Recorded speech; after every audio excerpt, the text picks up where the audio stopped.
नमस्कार, मार्केट संवाद में आपका स्वागत है। यह झांसी है और रिमझिम बारिश हो रही है।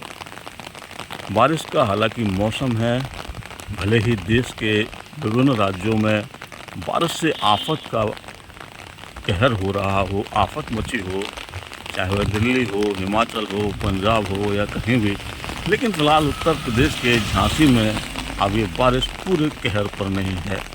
छुटपुट बारिश होती है, फिर थम जाती है। अभी भी देख रहे हैं आप, यहाँ पर हल्की बौछार हो रही है। हम आपको यह झांसी का खाती बाबा का इलाका दिखा रहे हैं। ये खोड़न के पास का इलाका है और यहाँ से आपको हम सूरपुरम तक लेकर चलेंगे और दिखाएंगे कि इस समय बारिश के हल्के फुल्के मौसम में गलियों का किस प्रकार से नज़ारा है। यहाँ आप देख सकते हैं, ये तो एक दुकानदार हैं, वो यहाँ पर खड़े हुए हैं। नमस्कार, क्या नाम है आपका? बबलू श्रीवास्तव जी। यहाँ से आप जो बता रहे थे खोड़न, कितने खोड़न है यहाँ पर? अभी तो फिलहाल 3 तो ये है ही है खाली। अच्छा। डेरा खोड़न कहलाता है, ये खोड़न है पीछे। अच्छा। एक इससे आगे बड़ा खोड़न कहलाता है। अच्छा, एक प्रिय खोड़न भी बचता है? प्रिय खोड़न वो आगे से जाना पड़ता है। अच्छा, वो तो आपका यहीं पर है, यहीं रहने वाले हैं? चलिए हम आपको अंदर गलियों में लेकर चलते हैं। तो यहाँ से ये रास्ता जो सीधा आप देख रहे हैं मेन रोड की तरफ जाता है और यहाँ से अंदर जब आप चलेंगे तो आपको सूरपुरम तक का रास्ता हम आपको दिखाएंगे। खूबसूरत माहौल हो गया है और हल्की बारिश की बूंदें पड़ी तो सड़क देख रहे होंगे आप, गीली हो गई हैं। दोपहर का समय है, यह इलाका खूबसूरत है। किसी भी इलाके को, जैसा कि हम आपको बताते हैं, उस इलाके की खूबसूरती वहाँ के सड़कें और वहाँ के निवास से नज़र आते हैं। जो कि अब आप देखते होंगे कि झांसी में जो दूर के इलाके हैं वह काफ़ी विकसित हो चुके हैं। हालांकि मूलभूत सुविधाओं की कई इलाकों में बेहद कमी है। ख़ासतौर से इस बारिश के मौसम में जब आप अंदरूनी इलाके में जाते हैं तो वहाँ जल भराव की बहुत समस्या होती है।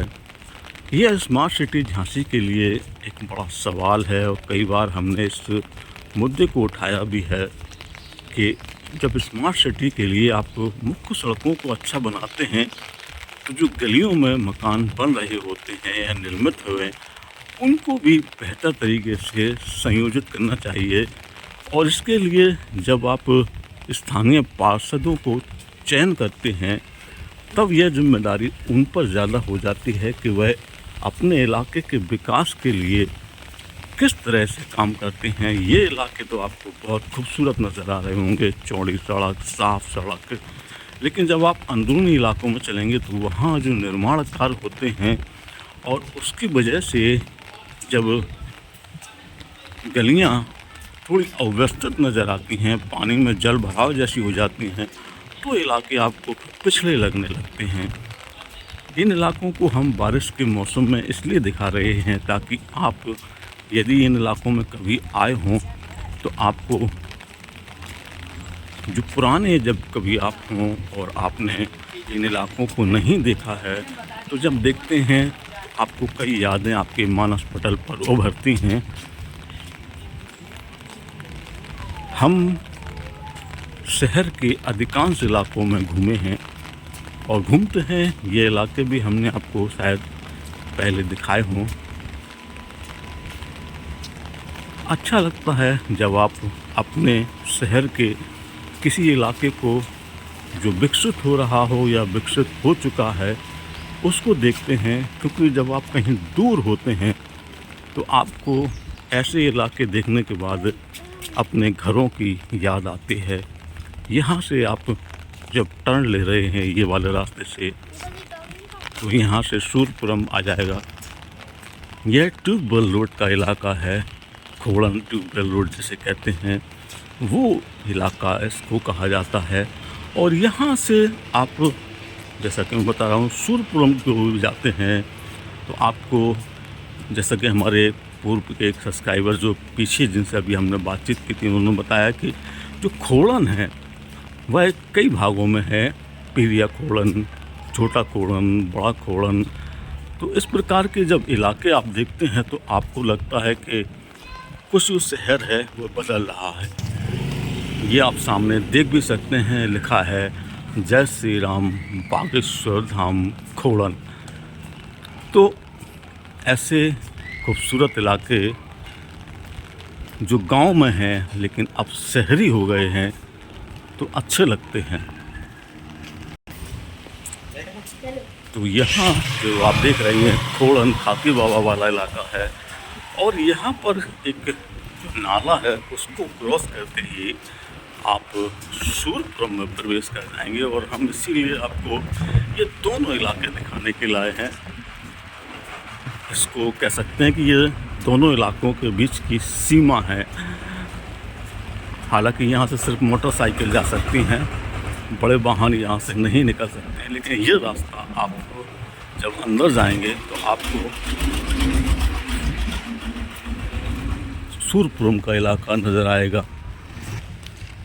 तो ये आप देख रहे हैं कि यहाँ बहुत निर्माण आपको नज़र आ रहे होंगे, क्योंकि बस्तियाँ जब घनी होती हैं, डेवलपमेंट के रूप में होती हैं, तो कई भवन जो नए होते हैं वो निर्मित नज़र आते हैं।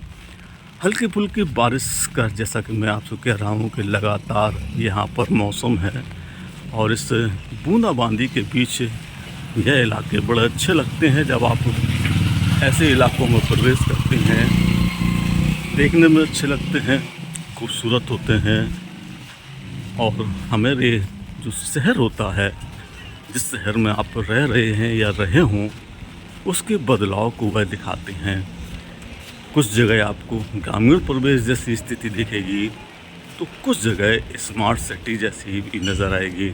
लेकिन जब बदलाव होता है तो वह हर जगह परिलक्षित होने लगता है, हर जगह वह बदलाव दिखाई देता है। दूर दूर तक जो इलाके कभी खेत खलिहानों में होते थे, अब शहरीकरण ने सभी को, जैसा कि हम आपको बताते हैं, दिखाते हैं, सभी को विकास के रास्ते पर खड़ा कर दिया है। और यह जो आप इलाके देख रहे हैं, सूरपुरम में आप आ गए हैं। यहाँ पर सड़कें भले ही एपेक्स की हैं, लेकिन जो भी बीते दिनों, जैसा कि आपको पता होगा, झांसी में एक जल योजना चल रही है, अमृत योजना। उसके तहत जो पाइपलाइन डाली जा रही है, उससे फिलहाल ये सड़क हर जगह की इसी प्रकार क्षतिग्रस्त नज़र आती है। लेकिन इन इलाकों के जो आपको मकान हैं, ये सूरपुरम के मकान हैं, हमारे झांसी के मकान हैं, और खूबसूरत मकान हैं। कुछ नए बन रहे हैं और कुछ पुराने हैं। गलियां हैं, मोड़ हैं, ऐसे नज़ारे हैं जिन्हें देखने के बाद सबको लगता है कि शायद हम यहाँ पहले आए हों या आना चाहें आप। क्योंकि जो झांसी है वो पुराने इलाकों में, शहरी इलाकों में बसती है। खासतौर से जो शहरी इलाका है वहाँ से आपको झांसी नज़र आती है। लेकिन अब झांसी आपको जब दूर के इलाकों में आप जाते हैं तो आपको बड़े बड़े भवनों में नज़र आने लगती है। इन इलाकों में सन्नाटे दोपहर में होते हैं, लेकिन चहल पहल पूरी है, क्योंकि जो बस्तियां हैं वह काफ़ी बड़ी हो गई हैं। और किसी भी गली से आप जाएं तो किसी भी गली में आप मुड़कर आ सकते हैं। सामने सीधे जाएंगे तो खाकी बाबा निकल जाएंगे। ये सूरपुरम के इलाके हैं, जैसा कि मैं आपको बता रहा हूँ। काफ़ी बड़े इलाके हैं, दूर दूर तक आपको घनी बिल्डिंगें नज़र आ रही होंगी, और जो नए निर्माण हुए हैं वो भी नज़र आ रहे होंगे। हालांकि यहाँ से आपको मकान बहुत अच्छे दिखाई देंगे, लेकिन जब आप इस अंदरूनी इलाके में जाएंगे तो यहाँ अभी रोड की दरकार है, और सामने बहुत खूबसूरत मकान हैं। यहाँ गली में भी खूबसूरत मकान आपको दिखाई देंगे। सड़कों को खूबसूरत बनाना सबसे बड़ी जिम्मेदारी होती है, क्योंकि किसी भी शहर का जो मानक होता है वह सड़कों से तय होता है। हालांकि बादलों की गूंज आपको सुनाई दे रही होगी। इस बीच में हम लगातार हल्की हल्की बूंदाबांदी में चल रहे हैं। और इस इलाके का एक बड़ा स्कूल भी हम आपको दिखाएंगे, जिसे सीएल मेमोरियल के नाम से जाना जाता है। वो भी आपको यहाँ पर दिखाई देगा। ये अंदरूनी इलाके हैं और कुछ इलाकों में, जैसा कि मैं आपसे कह रहा था कि चौड़ी सड़कें हैं, तो कुछ इलाकों में सड़कों की बेहद ज़रूरत है। ये सामने चैतन्येश्वर महादेव जी का मंदिर है, जो इस इलाके के धार्मिक आस्था का प्रतीक है। वैसे भी इस समय सावन का महीना चल रहा है, तो हर हर महादेव, बम बम महादेव की गूंज है। ये देख सकते हैं जो पाइपलाइन डल रही है, इसकी वजह से गलियों में काफ़ी खुदाई होती है। और यहाँ भी आप अंदर की तरफ जाएंगे तो यहाँ पे ये यहाँ का, जैसा कि मैं बता रहा हूँ, बड़ा स्कूल है जिसे सीएल मेमोरियल पब्लिक स्कूल के नाम से जानते हैं। और यहाँ के जो आसपास के इलाके के बच्चे हैं, खाती बाबा, आवास विकास ही नहीं, पूरे झांसी के इलाकों से यहाँ बच्चे पढ़ने आते हैं। और यह धीरे धीरे जो विकसित हुआ है, काफ़ी बड़ा स्कूल हो गया है। और ये सीधा रास्ता आपको खाती बाबा की तरफ निकल जाएगा। यहाँ से आपको बिल्डिंग नज़र आ जाएगी और यहाँ से आप आवास विकास के लिए सीधे निकल जाएंगे तो यह आवास विकास का इलाका शुरू होगा। 3 इलाके एक रास्ते से कैसे जुड़ गए, आने वाले समय में कभी ऐसा सोचा नहीं होगा, लेकिन ऐसा होता है। क्योंकि जब किसी भी शहर का विस्तार होता है तो उसकी खूबसूरती इसी तरह बढ़ती है। खाती बाबा, खोड़न, सूरपुरम और फिर आवास विकास। तो बदलते समय में इन इलाकों की जिस प्रकार से जो ज़रूरतें हैं, वह यहाँ के जो स्थानीय पार्षद होते हैं उन लोगों को ज़रूर ध्यान रखना चाहिए। क्योंकि इलाके अगर जितने खूबसूरत होंगे, हमारे शहर की उतनी ही तारीफ होगी। हम आपको हल्की बूंदाबांदी में, जहां आप घर में बैठे होते हैं, आपको बाहर के नज़ारे नहीं दिखाई देते हैं, ऐसे मौसम में आपको शहर के भ्रमण का हम जो नज़ारा दिखाते हैं, वह आपको आनंदित करता होगा। बड़ी बड़ी बिल्डिंगों का यहाँ पर जो आप नज़ारा देखते हैं, दूर दूर से आपको यहाँ पर देखेंगे तो गगनचुंबी इमारतें जो अब झांसी के हर इलाके में नज़र आती हैं, वो बताते हैं कि हम झांसी के बदलते स्वरूप को किस प्रकार से देख रहे हैं और किस प्रकार के ये बदलाव हैं। दूर दूर तक आपको सिर्फ बिल्डिंगें ही बिल्डिंग नज़र आएंगी। इन इलाकों में कभी आज से 20-25 साल पहले खेत हुआ करते थे, वह अब पूरी तरह से आवासीय इलाकों में तब्दील हो गए हैं। और ये मोड़ के बाद आप ठीक सामने आवास विकास जो नंदनपुरा है का है इलाका, उसमें प्रवेश कर जाते हैं। सामने देख सकते हैं कितनी तेज़ी से यह गाड़ी आ रही है। यह जो गाड़ी मुड़ी है, यह खाती बाबा का रास्ता है। और यहाँ पर जो बोर्ड देख रहे होंगे आप, हरा लगा हुआ है, बस यहाँ से आपकी आवास विकास की सीमा शुरू हो जाती है। केकेपुरी आवास विकास की सीमा शुरू हो जाती है। कुछ इलाका भी केकेपुरी में होगा और उसके बाद फिर आप आवास विकास में पहुँच जाएंगे। तो यह खूबसूरत नज़ारे होते हैं जिन्हें आपको देखना अच्छा लगता है। हम कुछ केकेपुरी की तरफ लेकर चलते हैं, आपको वहाँ का इलाका दिखाते हैं और उसके बाद फिर आवास विकास का भी इलाका दिखाएंगे। ये आपको केकेपुरी का इलाका है जो पूरी तरह से नया और डेवलप नज़र आता होगा। यहाँ पर झांसी में जो गरोठा से पूर्व विधायक हैं ब्रजेन व्यास, उनका भी निवास है। लेकिन ये रास्ते कितने चौड़े हैं, खूबसूरत हैं। दूर तक आपको सामने ये बड़ी बिल्डिंग नज़र आ रही है, वो दिखाई दे रही होगी। यहाँ पर अब झांसी में इस प्रकार की कई सारी जो बिल्डिंगें हैं वो नज़र आने लगी हैं। पहले ऐसा नहीं दिखाई देता था। ये दिखाता है कि झांसी है, ये बदलती झांसी खूबसूरत झांसी डेवलप होती झांसी ये केकेपुरी जो खोड़न में मिल जाती है। दूर तक आपको बड़ी बिल्डिंग के जो निर्माण हैं वो नज़र आते हैं। खाली प्लॉट के बीच में बड़े बड़े निर्माण बताते हैं कि इलाके कितने बदल गए हैं, कितने खूबसूरत हो रहे हैं। और हम यही आपको दिखाने के लिए गलियों की खाक छानते हैं, बताते हैं। आप अगर कहीं हैं तो किस प्रकार की झांसी जो बदली है वो दिखाई देती है, और किस प्रकार की पहले थी और अब किस प्रकार की हो गई है। जहां आपको हर जगह निर्माण की एक प्रक्रिया नज़र आएगी, तो बड़ी बड़ी बिल्डिंगें खड़ी नज़र आएंगी। ये केकेपुरी के अंदर के इलाके में आप आ गए हैं। जो बाहरी इलाका देख रहे थे वह विकसित हो रहा है, और यह जो पुराना है घना इलाका वो इलाके में आप यहाँ पर आ जाते हैं। यहाँ से आपको, जैसा कि मैं बता रहा था, कि कई सारे जो मकान हैं, ये जो हरी हरी पट्टी देख रहे हैं ब्रजेंद्र व्यास जी का मकान है।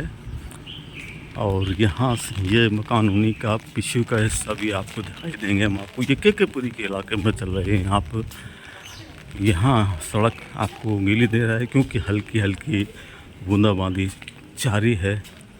और यहाँ का नज़ारा हमें बिल्कुल महानगरों जैसा दिखाई देता है। दोनों तरफ खूबसूरत एक से एक बढ़िया लुक वाले मकान, और इनको देखने के बाद आपका नज़रें हटाने का मन ना करे ऐसे मकान। ये पीछे का हिस्सा डमडम व्यास जी का है, यहाँ से भी अंदर रास्ता है ये।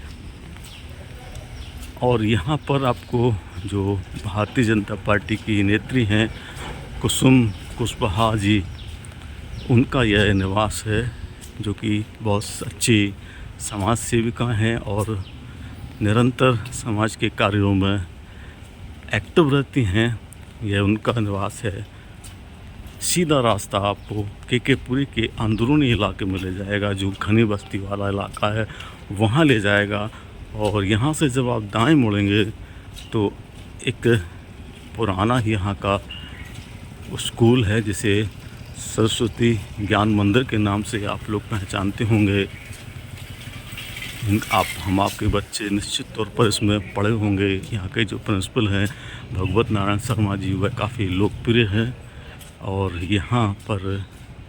यहाँ से आप सीधे जब जाएंगे तो इलाका आपका आवास विकास का शुरू हो जाएगा। केकेपुरी, खोड़न, खाती बाबा, सूरपुरम, आवास विकास, इन सब का एक साथ जो संगम होता है वह झांसी के विकास को पूरी तरह प्रदर्शित करता है। क्योंकि इन इलाकों में पिछले कुछ सालों में जिस प्रकार से विकास हुए हैं, उसने यहाँ की जो खेत खलियान वाली ज़िंदगी थी उसे पूरी तरह से शहरीकरण की ज़िंदगी में तब्दील कर दिया है।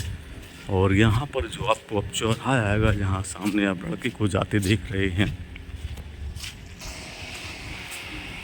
ये मुख्य चौराहा है। यहाँ से बाईं तरफ जब आप मुड़ जाएंगे तो जैसा कि बताया केकेपुरी के अंदरूनी हिस्से में चले जाएंगे। ये केकेपुरी का अंदरूनी हिस्सा है, जहाँ आप सीधे जाएंगे तो चौराहे पर पहुँचेंगे। और यह ठीक सामने आवास विकास है, और यह भी आवास विकास का ही इलाका है। यहाँ पर मंदिर है, काफ़ी खूबसूरत मंदिर है, प्राचीन मंदिर हो गया है। तो इस प्रकार 4 इलाकों में आप भ्रमण कर चुके हैं। आपको यह इलाके कैसे लगे हमें बताइएगा, और देखते रहिए मार्केट संवाद की रिपोर्ट झांसी।